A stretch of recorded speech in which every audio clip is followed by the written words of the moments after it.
আনিসুর রহমান আশরাফি হুজুরের কিছু সুন্দর কথা। বান্দা যখন ফিরে আসে ভাইয়া, বান্দা যখন ফিরে আসে ভাইয়া, কেউ যখন তওবা করে, ভুল বুঝতে পারে, আবার নতুন করে আল্লাহর কাছে ক্ষমা প্রার্থনা করে, কসম খোদা আল্লাহ তাআলা ভীষণ খুশি হয়।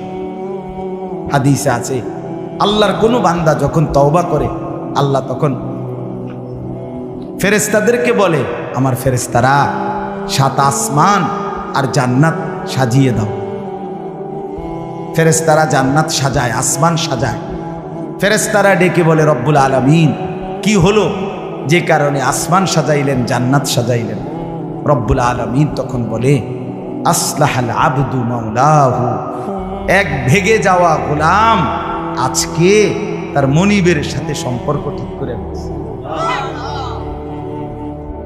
আল্লাহ আল্লাহ বলে, আমার এক গোলাম আমার থেকে ভাইগে গেছিল রে, অনেকদিন ওই আমারে সেজদা দেয় নাই, আজকে দিছি।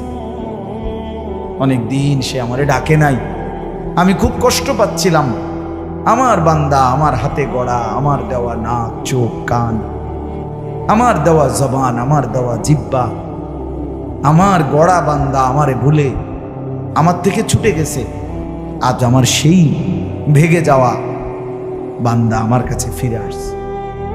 লাল্লাহু আশাদ্দু ফারাহান বিতাওবাতি আবদি। নবী সাল্লাল্লাহু আলাইহি সাল্লাম বলেন, আল্লাহ তাআলা ভীষণ খুশি হয় বান্দা যখন তওবা করে। এজন্য যুবক ফিরে আসো, নওজোয়ান ফিরে আসো, নিজের ক্ষতি করো না। আমি প্রত্যেক দিন বলি ভাইয়া,